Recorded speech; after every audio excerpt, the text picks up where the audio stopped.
We read in the portion of Behar, we read about the Shemitah, the sabbatical year, that when we entered into Eretz Yisrael, we were permitted to engage in all types of agricultural activity. However, in the 7th year, the Torah tells us the land has remained fallow. All agricultural activity has to come to a halt. All the produce of the 7th year is ownerless. Not only is it ownerless, and ownerless meaning any Jew or even non-Jew has a right to enter into anyone's field and take of the produce. But the produce also has a sanctity. It's referred to as Kedusha Shvius. And as a result of this, one's only permitted to retain it into the 8th year up to a certain point, and the 8th year has to be destroyed.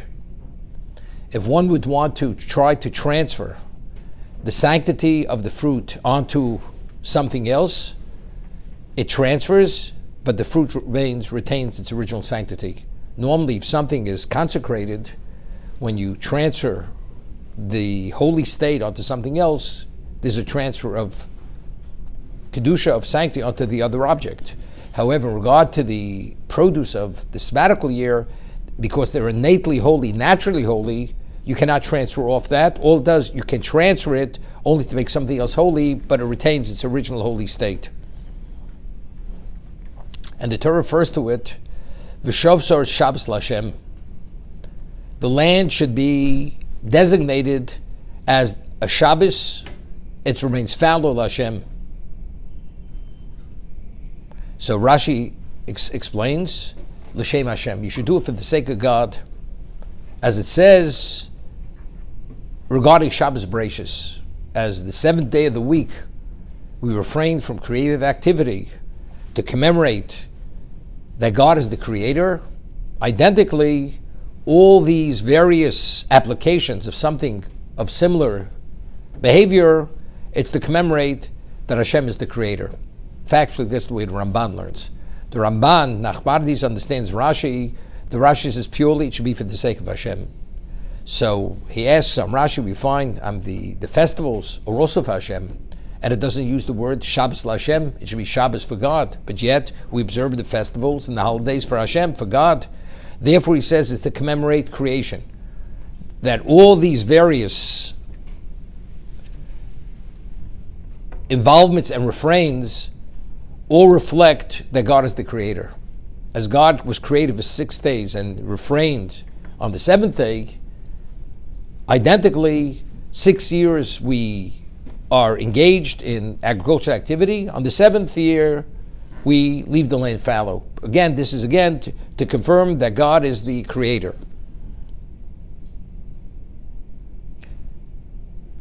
Over here, the Seforno explains what's Shabbos L'Hashem. That you should designate, it's what we'd like today, a person goes on a sabbatical. Usually a sabbatical is a person, whatever field he's in, he does research in the 7th year, or in the sabbatical. Here, for 6 years, we're involved in the mundane. The 7th year, we take out time to reflect on our spirituality.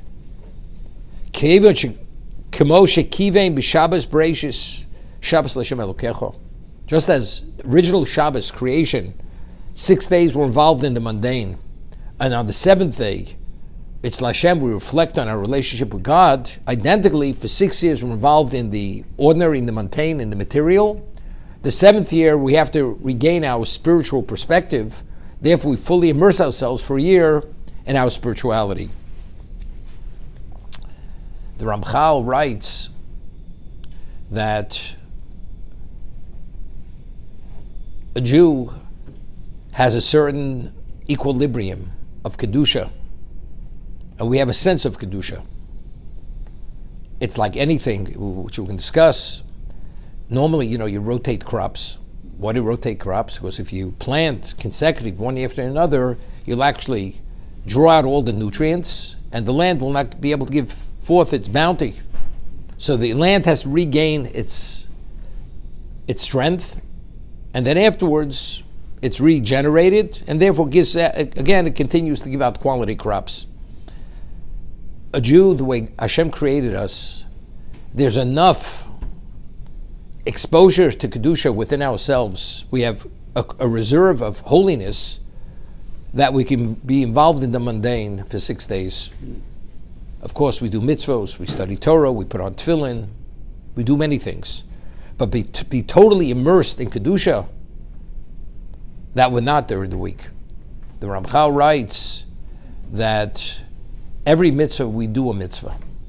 Meaning we're in an environment of ordinariness, and in that ordinary environment, we do mitzvos. Shabbos, we're entering into an environment which has a semblance of the world to come. You're going into like a decompression chamber of holiness that we become fully absorbed with that Kedusha. And that Kedusha allows us to maintain our perspective and our balance for the following week. What happens if you violate the Shabbos? And you go beyond that 7 day. You have 7 days of chol, of ordinariness. You become deficient in your spirituality, and you become off balance. It's interesting, we find the same thing, an Eved Ivri. An Eved Ivri maximally could only be sold for 6 years. If he sold beyond 6 years, he only then he has to, you put the all through his ear, and he remains a slave till the Jubilee year. And the Jubilee year, he's freed. But it's interesting. The Torah refers to the Jubilee year that if he says to the court, Ohafti es Adoni, I love my master. I love my wife, although she's a Canaanite slave. Ohafti es Bonai, although they're not your children, because the children that are born to him from a Canaanite woman are not his. So it says, they put the all through his ear, Va'avodo leolam, and he remains a slave forever. So Rashi explains, based on the Talmud, the Gemara, Avodo leolam means Ada Yovel. But factually, if it's only until Yovel, why he's not a slave forever? See, so the simple understanding is Yovel is called like forever. That's forever. But factually, no. Once he allows himself to go beyond to be a slave, Hashem says, Avodehem. What he put the all through his ear. So one of the explanations given to the Gemara is, you heard at Sinai, Avodehem, you're my subjects. So if you're a prince and you're my subject, do you sell yourself to become a slave of a subject? So therefore, because he didn't fully comprehend who you are, therefore there's a deficiency in your understanding, your hearing, therefore you put the all through the ear. But what happens if you go beyond the 6th year? It's avodah l'olam. The effect of that, going beyond 6 years of servitude, you become defective forever. It becomes a permanent defect. You're a slave forever because you're already off balance. Identically, 6 days it's sufficient to be exposed to the ordinary. In the 7th day, you have to refrain from all creative activity. And then where do you enter into? Shabbos L'Hashem. You engage in a relationship totally with Hashem. And that's why the Chazal tell us, Shabbos is Me'en Olam Haba. Shabbos has a semblance of the world to come. You're entering into an environment which is totally holy. So that's Shabbos L'Hashem. I always mention the name of Rameir Simcha of Dvinsk. On Shabbos, not only are creative activities which are not food-related not permitted, but even food-related activities, what we call ochel nefesh, is not permitted on Shabbos. You're not permitted to cook, to transport, all these things. Yom Tiv, on the festivals, the holidays, food-related activities are permitted. Why? See, he explains, Shabbos is Shabbos L'Hashem. It's the focus on a relation bein odin lamokum, between us and Hashem. Yom Tiv, the festivals, is bein odin l'chaveiro. That's to strengthen the relationship between man and his fellow. So therefore, fresh food, fresh cooked baked items, transporting the interactive relationship with our fellow Jew. But Shabbos is, again, what's the focus? So the Shemitah year, the sabbatical year, Shabbos L'Hashem, he says, the year since we're not involved in the mundane and the physical activity, it's Muchenes Lavodoso. So it's a year which is set to serve him, to focus on our relationship with him, which is the intent of Shabbos Bereishis. Over here, there's a beautiful Kli Yakar.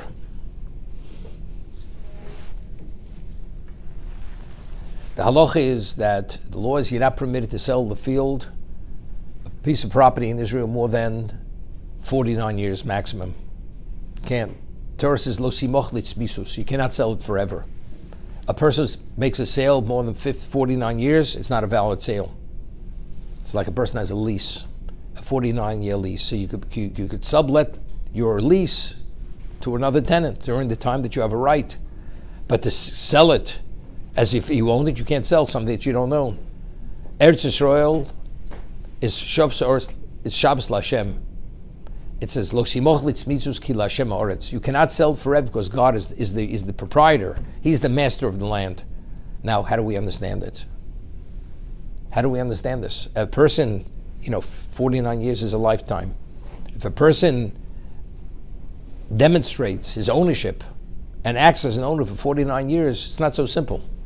So how do you really put the person in touch with the reality that all he is really a tenant farmer?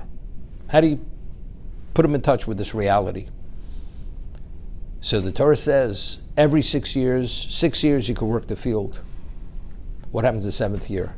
The produce of the seventh year, you're not permitted to work the field during the seventh year. Not only that, the produce is ownerless. Any person who chooses to enter into the land to take the produce, he has easement rights. He has a right to come in. What do you mean he has a right? It's my land. The answer is it's not your land. It's God's land. All you're a tenant farmer. 6 years you take produce. The seventh year, that's your payment. You're paying, that's the fee that you pay. But it's to retain the cognizance that the field, that the property, that you're not the master. God's the master. But it's interesting. The whole concept of the power of my hand brought me about all this wealth. You mass ownership, real estate, property, all this. Hashem is always reminding you, you're not the master. You're not the master. Or even what you create, you're not the master of what you create. Because what you created, comes the seventh year, you have to give it away. Now it's interesting. Rameir Simcha of Dvinsk, the law is that if a person goes and consecrates something, it's holy, nobody's permitted to benefit from it because it belongs to God. That's consecration. But it's known, what could you consecrate? Only something that you own.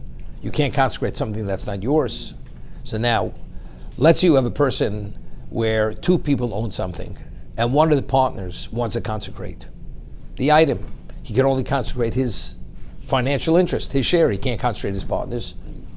So now, when God gave us the land, He gave us the land, that the land only 6 years is our land, the seventh year is not. So every seventh year, the land is not our land. So let's say you would consecrate a vineyard or an orchard. Now, what happens when the seventh year comes, the sabbatical year comes, a consecrated orchard vineyard, the poor or anyone, are they permitted to go into the orchard, pick the fruit or pick the grapes? So you'd say, it's consecrated, something that has consecrated status, you're not permitted to benefit. There's an opinion that says you are. Why? Because the only reason why something's consecrated is because it's yours to consecrate. But since initially the seventh year was never meant to be yours, it was never yours, so therefore you can't consecrate it.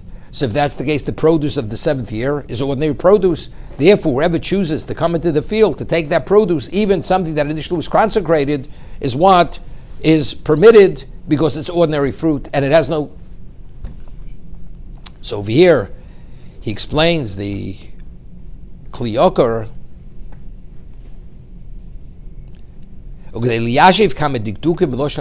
To explain many of the inferences and the language in this portion,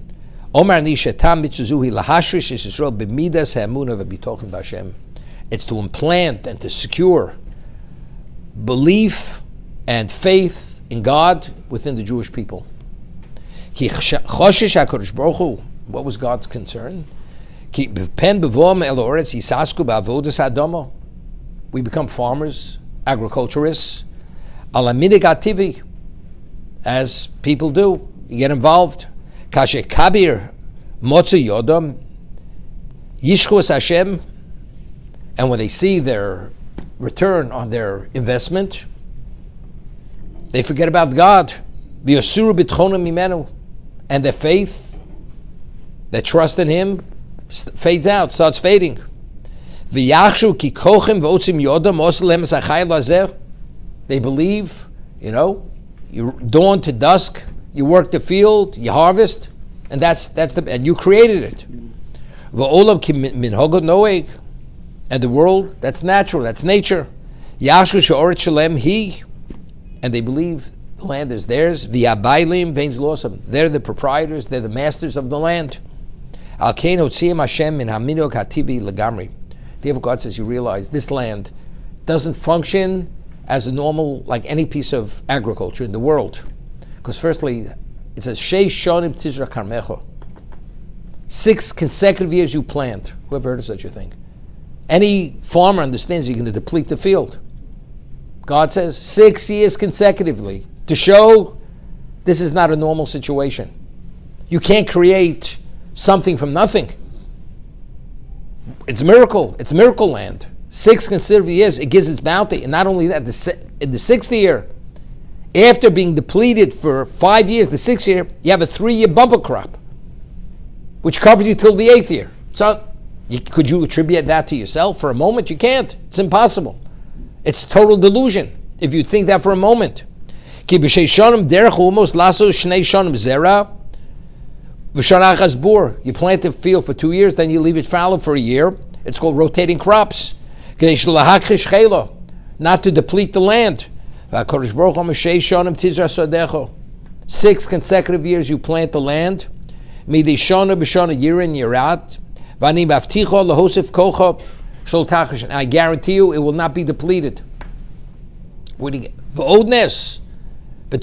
additionally is another miracle. Even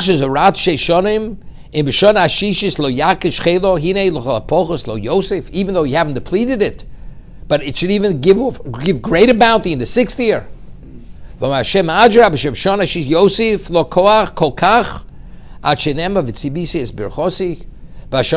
I will command my blessing in the 6th year. You're going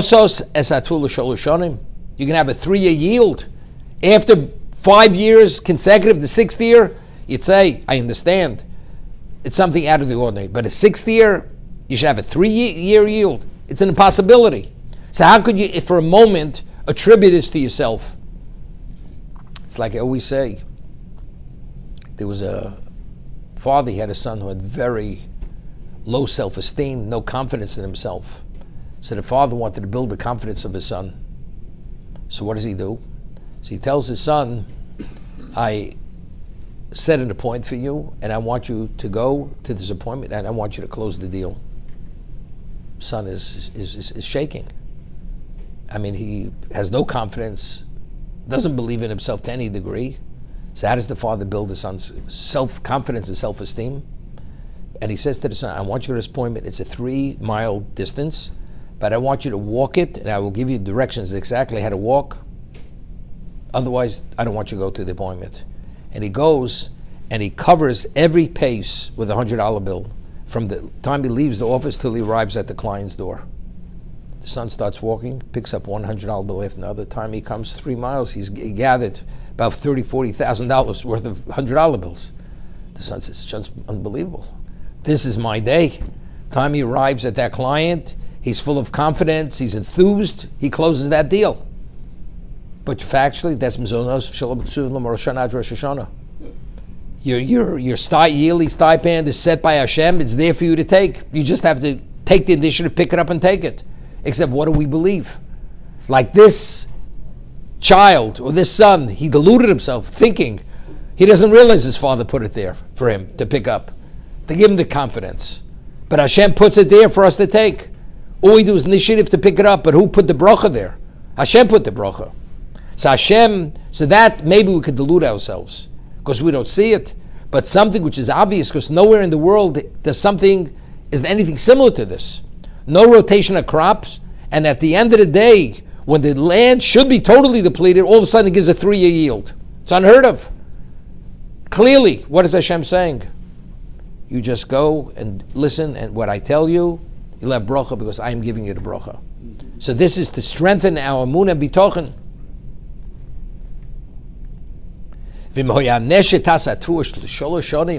So if in the 6th year it produces a 3-year yield, harizeh maseh nisim. But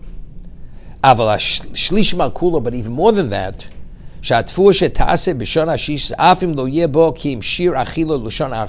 very interesting. Factually, what happens, the 3rd year crop, it's one, in terms of volume, quantity, it's the quantity of every year. But in terms, qualitatively speaking, it's so enriched that you only have to eat a 1/3 of the crop to be nourished and be sated. That's how enriched the crop is. That's ultimateness. It looks like ordinary wheat, but this wheat is so enriched, you only have to eat a 1/3 to be able to have the benefit of a full eating. So that's even greater than that. Yishlech Hashem is abroch basmeim sheyochel kimo mizborach b'meyov. You only have to eat a minuscule amount, and the blessing expands in your innards. Achetaspik atul sholoshonim. You know, that astronauts, they sent them up, they ate capsule food. Eat a capsule, nourishes you, they don't need more than that. For many reasons, because the body can't digest it, and it's a different atmosphere up there, there's no gravity. So it's able to absorb that amount and whatever it is, this artificial environment that they create within the space capsule. They're able to do it. Kodesh Baruch Hu says, you know, the 6th, 7th year, I want you to be focused fully on learning, on Avodas Hashem. I'm going to give you, you don't even have to bother eating too much. You eat a 1/3 of what you normally eat, and you're fully enriched, and you're fully energized, not weighted down. The body is not taxed, fully to invest in your spirituality. He says, it says in the pasuk, "V'osas hatfur l'shol l'shanim." Say "V'osas tfur." It will produce wheat for 3 years. It says the wheat, meaning the wheat will be the equivalent of a 3-year crop, although it's volume-wise, it's a 1-year crop. That's the enrichment. That it chooses to introduce the word tfur, wheat, with the hay, the wheat. The wheat which is produced, the yield of every year, it will volume-wise be the same volume. However, that this wheat, this yield will be enough for 3 years. So there's even a greater miracle. Not only will the land not be depleted, it'll be so enriched that the wheat of 1 year, volume-wise, is equivalent of a 3-year yield. And Hashem says, through all these out of the ordinary realities which I've given you, Teida Kili Kol Oretz, you will know I'm the master of the land. So therefore, you always turn your eyes to Hashem. If you ever have a need, it's Him. He's the provider. We read this Hamon, Liyomo. In the desert, you couldn't delude yourself. If the man didn't fall, you couldn't survive. That was a conditioning process. Desert for 40 years, day in and day out. If the man wouldn't have fallen, they wouldn't have survived. God is the provider, no question. There's no delusion of kochi v'yotzim yodi. You can have all the gold in the world. What are you going to do with the gold? They had pack animals of gold. That was for the future. But unfortunately, people have short memories.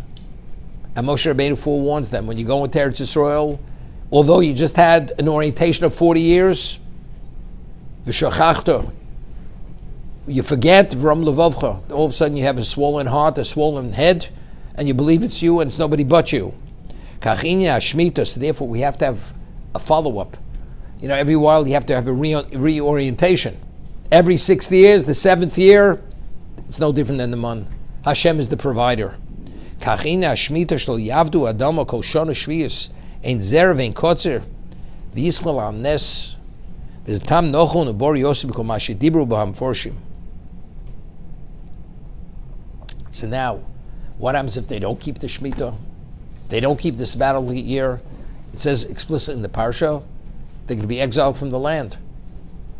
Now, because the Jews did not keep 70 sabbatical years during the first temple period, from the time they went into the land, they were actually exiled for 70 years. Every year they did not keep the sabbatical year, they were out of the land.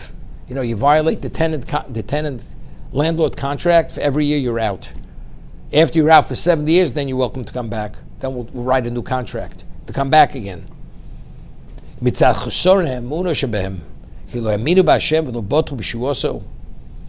they said, can't rely on him, but it's worked until now.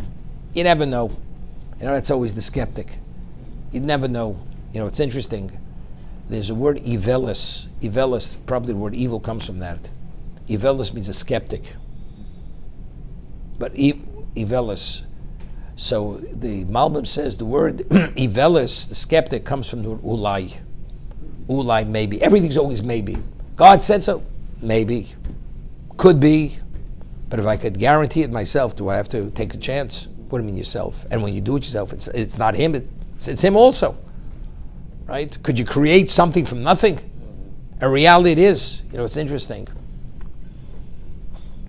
We say every day, and we believe, God renews creation every single day.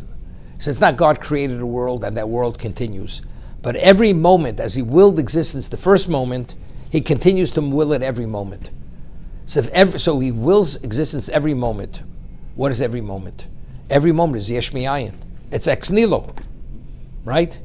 So you'd say, I have something, I create it, and therefore the next moment exists because of what I did before. But what you did before means nothing. Because let's say a person does something before, and in a moment it dissipates. A man needs an hour's worth of fuel to cook something. And the fuel you have lasts 5 seconds. The moment you ignite it, it turns to ash. Could you cook something which has to be cooked for an hour? That's exactly what you did.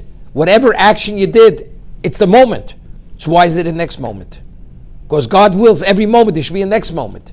So how could you delude yourself for a moment to think that it's you? If every moment, God is willing the next moment. As at the beginning of creation, before creation, there was nothing in the absolute sense of whatever nothing may be. And God created yesh mi'ayin, ex nihilo. Every moment is ex nihilo. So how could you think for a moment,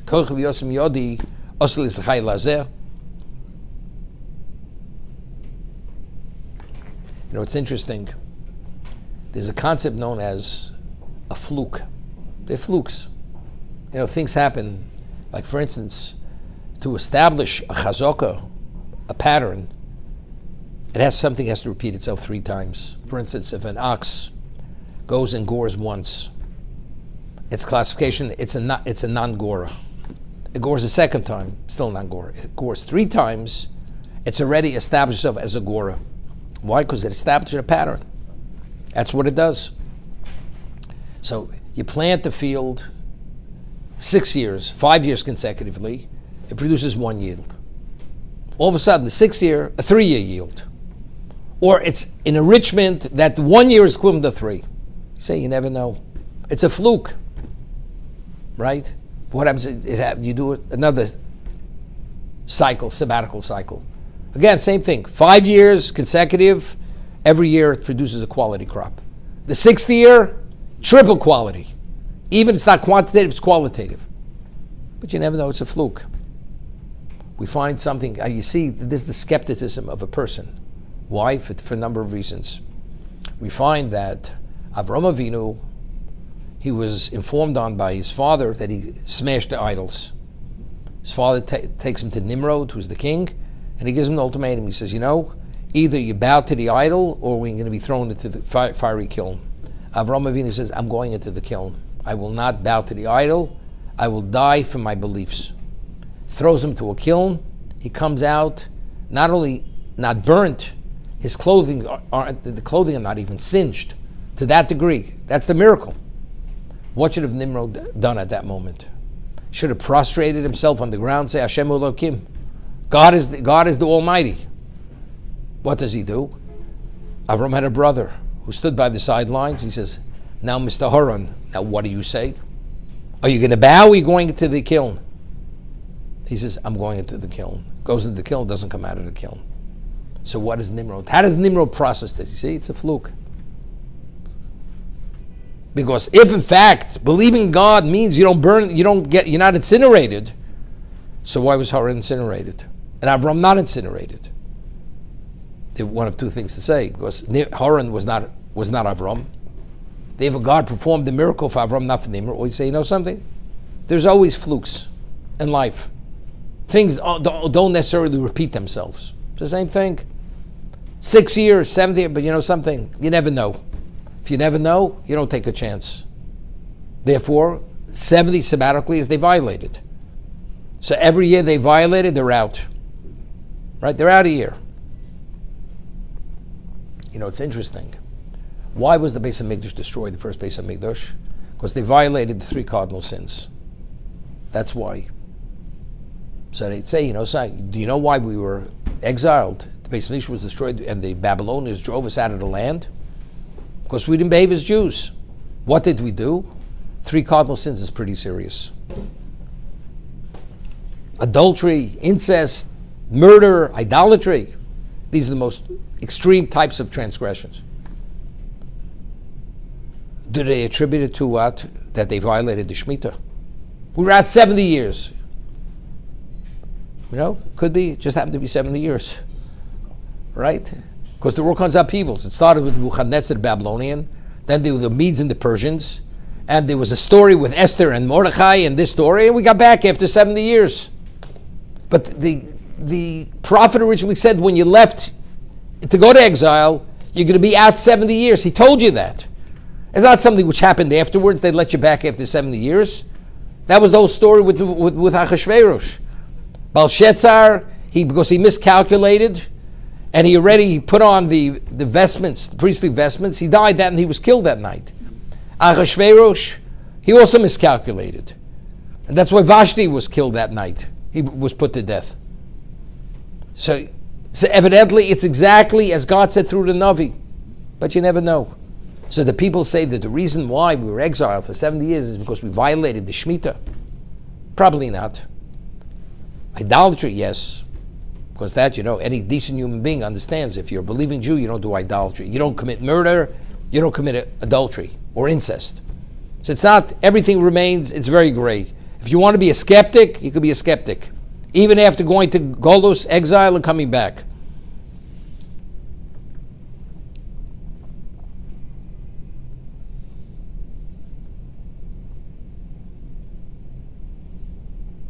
Rabbi Yonah writes in Pirkei Avos, the Mishnah says in Pirkei Avos, if you consider 3 things, you'll never come to sin. From where do you come? Where are you going? And before who will you give a din v'cheshbon, judgment and a reckoning? So Rabbi Yonah writes that as a human being, where our spirituality, our soul is infused in our physicality.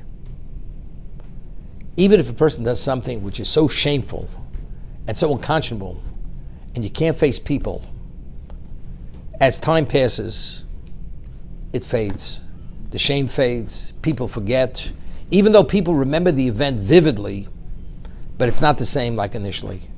With time, people forget. Even though they remember the event, but the shame is not the same shame. Why? Because just the fact is, part of physical existence is, it dulls the reality of the event. That you can't appreciate and see it as it was initially when it first happened. That's called shikha, forgetting. But he says, when a person sins and he goes before God, and you're found guilty for whatever you did, in that state, you're a spiritual being. The shame of that first moment is eternal shame. Just as the level, total, consuming shame that you can experience then, it's going to be continuous forever. This is before you're going to give a reckoning. That's not going to dull. You understand? So here we were exiled because 70 sabbatical years. So initially, we felt the pain. We saw the wrong. We appreciated it. But after you're out for 70 years and you're coming back, time passes. We understand that's why but you really don't appreciate how wrong it was because 70 years passed. You come back, people are back to their shenanigans. Same nonsense. It's different. It wasn't exactly. There were other contributing factors. Everything that we rationalize in our minds or justify, not that we're saying we're innocent. Weren't innocent. But there are many other things.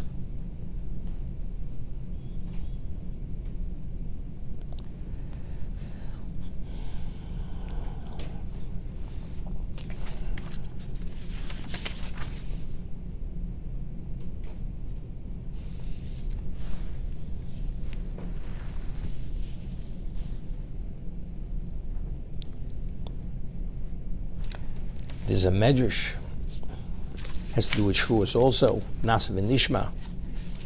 The medrash at the beginning of the portion of Vayikra el Moshe, Zeh Shomer HaKosov, Posuk in Tilim, Baruch Hu Hashem Alochov. The Malochim, they bless Hashem. Giborei Koach, they're empowered with strength, the angels. Osid Dvaro, they do his word, Lishmo B'Kol Dvaro, and they listen to the voice of his word. So what does that mean? They do before listening. Meaning they're standing, waiting to do, they just have to be instructed what to do. Baruch Hashem Alochov, who are the Malochim? Ela Moshe v'Aaron Shnikru Malochim. Moshe and Aaron, they're called angels. Shenemar v'yishlach malach v'yoshienu Mitzroyim. Rav Huna b'shem Ravachom, who are the Malochim? Elu Yisrael. She'omer Giborei Koach. Who are these Malochim? People who have enormous strength, power. Osei Dvaro l'shmo b'kol Dvaro. She'igdimu asir l'shmiya. We said Nasa v'Nishma. We said we're ready to do before we even heard what it was. You know what kind of capacity you need, what kind of level of submission you need for that. Tremendous submission. That's Giborei Koach. It's interesting. A person says, who are you? I'm nothing. What do you mean nothing? In my own right, I'm ready to do God's will. My will is irrelevant. That's Giborei Koach. That's power. Power is that you could submit. That's power.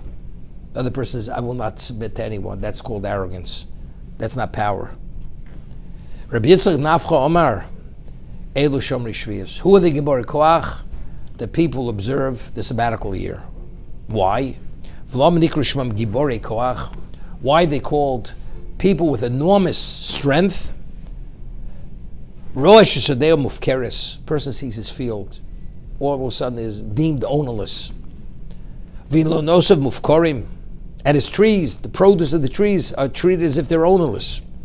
And the fences which enclose the fields and the orchards and the vineyards also are breached. People start coming through the fields. And he sees the sweat of his brow being consumed by others, the fruits, the produce being eaten. And this is before his eyes. Here, this is his sweat and blood and his financial investment. And he sees everybody taken without permission, like there's no tomorrow. And he's watching all this. And they ignore him as if he's meaningless and nothing. They don't even say, please, thank you, nothing. And he goes and he suppresses his inclination. And we learned, so who's the Giborei Koach? One is able to suppress his inclination and not say a word. So what is the Giborei Koach? But God said, I'm giving you a bumper crop. Money in the bank. It's like somebody comes to you and says, I'd like to buy this orchard or this vineyard. The person says, it's not for sale. I'll pay you 3 times its value. It's not for sale. I'm taking it. Doesn't make a difference. And you have no choice. How do you feel? You feel, but why are you resisting? If you only create something for its value, so why are you resisting? God gave you 3 years in advance. Because what is ego? Ego is the I. If I would say you have a right, and I would pick and choose who has the right, So that's my input. God says you have no say in the matter. To be able to be negated and ignored and not acknowledged to any degree, not even with a thank you, know something? A human being has difficulty tolerating that. You have to be gibori koach for that. But God says, I've given you a 3-year bumper crop yields on the 6th year to carry over. He says, that's not what it's all about. It's not what it's all about. I'm moving into your house, I'll put you up in the best hotel for the next 3 years. Not interested in being, I want to be in my own house. But I'm putting you out. I don't want to be put out. So what do? You resist. They resisted 70 years. So what does the master say? You resist me 70 years, you're out for 70 years. The Gemara says in Bav Metzia, Odem rotze bekav shelo yosef b'shiva kav shel chaveiro. A person would prefer one measure more than 9 measures of his own that he created than 9 measures of someone else. He would prefer this. Why? So Rashi explains, anything we toil for and we create with our effort, it becomes endeared to the person. There's an attachment. It's your creation. And therefore, even though it's 1/9 of something else, value-wise, you still prefer your own. I prefer to have less, but it's mine, rather than somebody else's. But I'll make an exchange with you. I'm not interested in exchange. Why? Because since you've invested your ability in this and you've created it, and it's your sweat and blood, that's special. That is the test. That's the challenge of this sabbatical year. To see everything coming down, everything as if it's ownerless. How do you tolerate it? You remain silent. No acknowledgement, no thank you, no gratitude, nothing. Doesn't make a difference. Ezo Giber Kovish Yitzro. So that's why they failed. Seeing a 3-year yield. So good. A person who's truly humble, truly a maimin, that he understands whatever he has, it's God-given. So, and the only reason why he succeeded and he was able to create is because God gave it to him. So God gave it to him. Now God is saying, you know something? What do you make money? To do God's will. Okay, so do God's will. God's will is to let these people in. And to stand by the sidelines and not say a word. It's my pleasure. But if you don't have that level of emunah and bitochon, and that yiras shamayim, where you feel privileged that you're able to do His will, it's not simple. Not simple. And that's why they failed. We'd once mentioned, it says by the Bikurim, when you bring the new fruits, and then afterwards you have vidui meiser. It says that if a person did not distribute his tithes, the truma to the Kohen, the masa to the Levi, when it comes to the 4th year, at the end of the 3rd and 4th year, you make a confession that you've distributed all the tithes to the rightful parties, to the Kohen, to the Levi, to the poor, everything else. And after you've distributed everything, you make a tefillah. You pray, you supplicate Hashem. Hashkiv v'mod kochcho, gaze from your heavenly abode, min hashamayim. Uvorech es amcho, and bless your people, and so on and so forth. So Rashi says over there, and what did he say? Samachti v'simachti. I made those who received it happy. Of course, you give people what was coming to them, which they were held up. They received financial value. That's simachti. V'somachti. And when I gave away those substantial percentages of my profit, I rejoiced. So therefore, you should now look from your heavenly abode to see what I've done, and therefore you should bless me and bless Amcha Yisrael. So Rashi over there says, I fulfilled the commandment of what? Behar-Bechukosai telechu. If you follow my statutes. So we asked then the question, this week's parasha, Bechukosai, the second reading we have, if you're going to toil in my Torah, then bounty, unlimited bounty is going to come. It has nothing to do with the distribution of the tithes. That's samachti v'simachti. I made others happy and I rejoiced. And that's in Behar-Bechukosai telechu. To amelim b'Torah. Now, if a person does a mitzvah, chas v'shalom, begrudgingly to God, we read in the Tochacha Kisavo Why will, God forbid, the tocha, the curses come upon the Jewish people? Because Hashem says, you did not serve me b'simcha u'b'tuv levav, with joy and wholeheartedness. Meaning you put on tefillin, you observed the Shabbos, you kept kashrus. But you know something? What are you belly aching? The kosher food is $2 more a pound. And how you have time constraints because you have to study. And you have somebody knocking on your door asking you for a donation for a yeshiva to support Torah. Or you have to check your Armani suit for shatnez and they have to open the collar and they may be ruining the weave of the suit. Mitzvah shatnez. Rather than singing God's praises that you're privileged and fortunate to see it's do with the will of God, you do it begrudgingly. You know something God says? Don't do me any favors. I will withdraw it all, do your own thing. Chas v'sholem, if Hashem says to us, do your own thing, we're all by ourselves, then we're in real trouble. Then we become victims of everything, of our shortcomings. That's what it is. So how does a person have the ability to do things with joy and to see it and put it in a proper context? Now it's interesting. The law is that an ovel, a person, if he's sitting shiva,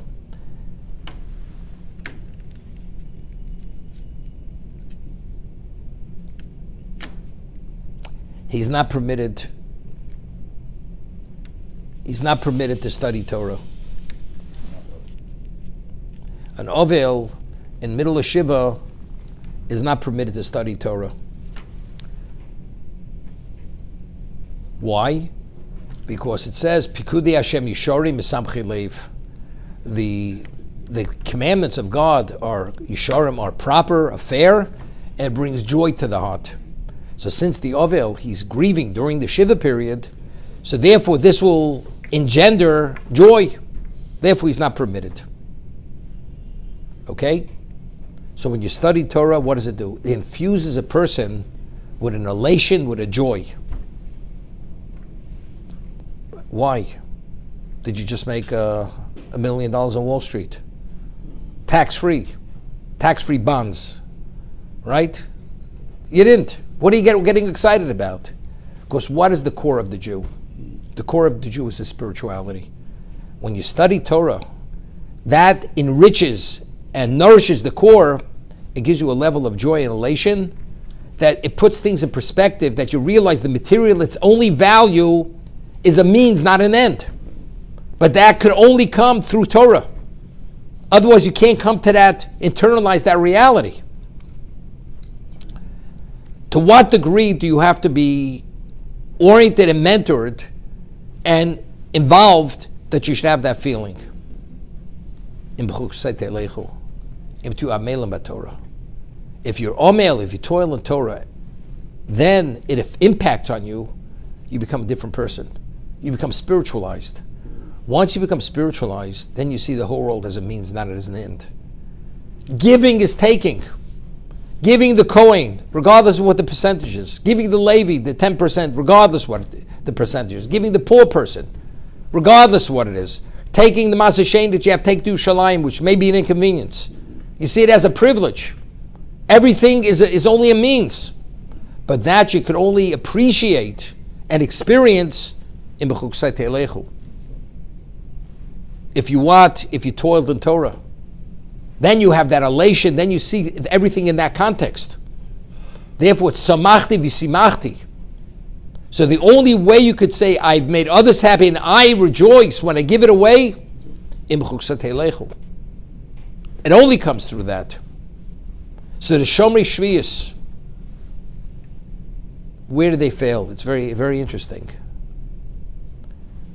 We read in the Gemara, in two locations, we say in Eicha, Yirmiyah Novi saw the Churban Abayis. And he says, why did the destruction of Beis Hamikdash come about? Al Ozwas Torasi, because they abandoned my Torah. They abandoned it. So the Gemara says, what's the abandonment of the Torah? Lo bircha b'Torah tchila. They did not say the when they studied, it wasn't predicated on the bracha of Birchas HaTorah, the blessing on the Torah. So Rabbeinu Yonah explains, they didn't study the Torah as a means to observe, to actualize the mitzvahs. It was abstract intellectualism. So therefore, it did not have that value of Torah. So there's an obvious question. The Gemara says, why was the first Beis Hamikdash destroyed? Because they violated the 3 cardinal sins. Not because they didn't say the bracha on Torah. So what we once had explained, the Maral says that why is Torah called Torah? Because it gives us direction. It gives us an understanding how to live as Jews. Lahoros. Okay? So it says, Barosi, Yetzirah Barosi, Torah Tavlin. When is Torah an antidote for the evil inclination? If it's Torah. If you study it to actualize the Torah. But if you study it as abstract intellectualism, it's not Torah. So that's why they couldn't understand. I mean, here we're studying, Torah is supposed to be an antidote to all negative behavior, and yet the Jews are involved in the 3 cardinal sins. Factually, why was it destroyed? Because of the 3 cardinal sins. But why were they subject and vulnerable to that? Because it wasn't predicated on the bracha, which indicated that the Torah was not for the right reason. That's the reason. So it comes out very interesting. So why, when the fields became ownerless and the fences came down, why couldn't they tolerate it? Giving is taking. The answer is because they didn't study Torah properly. If they would have, if they would have been amelim, toiled in Torah as they should have, they would have, like we said, I made others happy and I was joyous. I was elated. Why weren't you elated? You know why you weren't elated? Because you didn't study properly. That's the reason. Many years ago, my mashgiach, Sabbatical, we were in 40 boys, 40 students were in the shir. My mashgiach, Rav David Krongler, Sabbatical V'rocha. So there was one young man, he must have been 20 at the time, and in those years they used to smoke in shir. The story goes back to 1967, and he says in the middle of the shir, he says to this person, he says, "Why are you smoking?" So the Bacher says to him, the student says to him, he says, "Because I'm nervous." In Yiddish, he said to him. So he says, "But why are you nervous?" David Melech says, when you study Torah, it brings joy. You should be happy. Why are you depressed? Why do you need this tranquilizer to make you happy? You're studying Torah. The answer was, maybe he wasn't studying so well, right? That's the answer. That's the message he was telling him. You know, that's why you need all these other fixes. So the reason why you're a gibori koach, because how do you watch your fences coming down and everybody taking and not even a thank you, no debt of gratitude? I need gratitude. This is the ultimate. You know, a person goes and gives you $1 million for an item that's worth 5 cents, and you gave him the item. Who has to have gratitude to? The one who gave you the $1 million for the 5 cent item, right? Do you say, you didn't even say thank you when I gave to you. Yeah, you know, if I'm able to utilize the material to bring about eternity,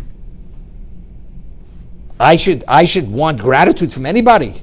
They did me the greatest favor, creating a setting that I'm able to let it go and not say a word. But that's only the person who is Omil Batorah, Behar-Bechukosai Telechu. And then it's Hashkifim Kochcha Min Hashemayim. Gaze from the heavenly, we did ours. What did we do?